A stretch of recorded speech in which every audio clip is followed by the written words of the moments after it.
आजको टिप्समा म हजुरहरूलाई स्विच फङ्सनको बारेमा भन्छु र यसलाई इफ फङ्सनसँग कम्पेयर पनि गर्छु। त्यसको लागि चाहिँ मसँग एजेन्टहरूको नाम छ। त्यो एजेन्टले चाहिँ यति सेल्स गर्यो भन्ने पनि छ र यो एरियामा। मलाई चाहिँ अब टोटल कमिसन चाहियो। टोटल कमिसनको formula total sales into commission rate हुन्छ।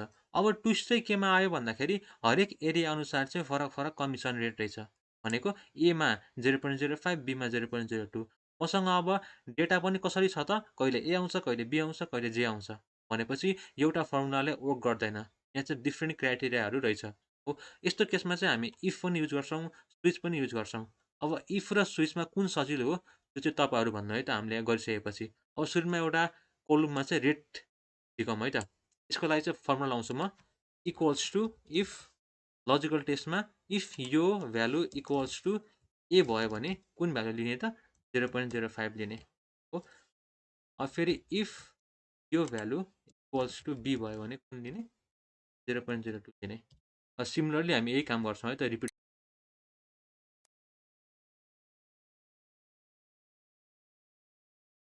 हामीले यसरी चाहिँ इफको युज गरेर रेट निकाल्न सक्छौँ। अब मैले यही रेटलाई ड्र्याग गर्दै भने हाम्रो रेस्पेक्टिभ रेट पनि आउँछ हो।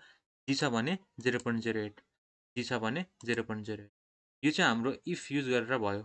अब इफको फर्मुला हेर्नु त कति कम्प्लिकेटेड छ है। अब यही फर्मुलालाई चाहिँ हामीले कसरी स्विच युज गरेर पनि गर्न सक्छौँ त, त्यो गरौँ है त।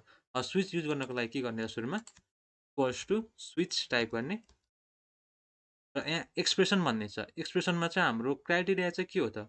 अहिलेको लागि हाम्रो के भयो भने के हुने हो त, होइन? मानौँ यो सेलमा ए भयो भने हाम्रो यो भ्यालु आउनुपर्ने हो नि त। त्यसैले एक्सप्रेसनमा चाहिँ हामी यो सिलेक्ट गर्छौँ, कमा। अब कुन भ्यालु भयो भने चाहिँ त्यसको रिजल्ट के आउने हो, होइन? हामीले यो सिलेक्ट गरेको सेलमा चाहिँ के भयो भने त्यसको रिजल्ट चाहिँ के हुन्छ त? हो, त्यो हामीले यहाँबाट गर्नुपर्ने हुन्छ। अब यहाँ ए भयो भने हाम्रो के आउँछ त? ए भयो भने 0.05, बी भयो भने 0.02, सी भयो भने 0.0। सिमिलरली हामीले यति गऱ्यौँ भने हाम्रो स्विचको फर्मुला सकिन्छ र अब इन्टर गऱ्यौँ भने हामीलाई चाहेको रेट आउँछ है त। यसलाई फेरि मैले ड्र्याग गरेँ भने के आउँछ त? अब हाम्रो रेस्पेक्टिभ रेट पनि आयो। हेर्नु त, इफमा हामीले यति धेरै युज गर्नु पऱ्यो, इफ गरेको गर्नु पऱ्यो। स्विचमा त त्यति गर्नु परेन। हेर्नु त, एकचोटि स्विच लेख्ने र अब यहाँ यसको एक्सप्रेसन दिने र यो भयो भने यो भ्यालु भनेर लेख्ने। र यसलाई पनि मैले फास्ट कसरी गर्न सक्छु भन्दाखेरि चाहिँ इक्वल्स टु स्विच एक्सप्रेसन, कमा। अब मसँग ए भयो भने के हुन्छ त? यो भ्यालु हुन्छ। बी भयो भने यो हुन्छ, सी भयो भने यो हुन्छ। इन्टर गरेँ भने मलाई चाहेको भ्यालु आउँछ। अब मैले यसलाई ड्र्याग गरेँ भने त यो टेबलको भ्यालु पनि चेन्ज हुन्छ। त्यसैले मैले यसलाई के गर्छु, अब स्विच गर्छु है त। अब मैले ड्र्याग गरेँ भने पनि के आउँछ त? मेरो भ्यालु अब चेन्ज हुँदैन। ड्र्याग गरौँ र भ्यालु आयो है त। यसरी चाहिँ हामी स्विच युज गर्न सक्छौँ।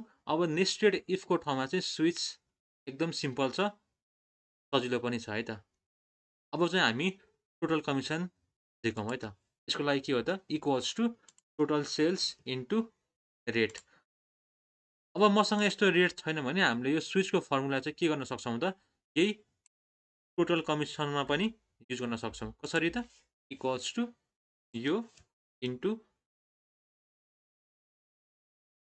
स्विच एक्सप्रेसनमा। अब यो भ्यालु भयो भने हाम्रो यो भ्यालु हुन्छ, यो भ्यालु।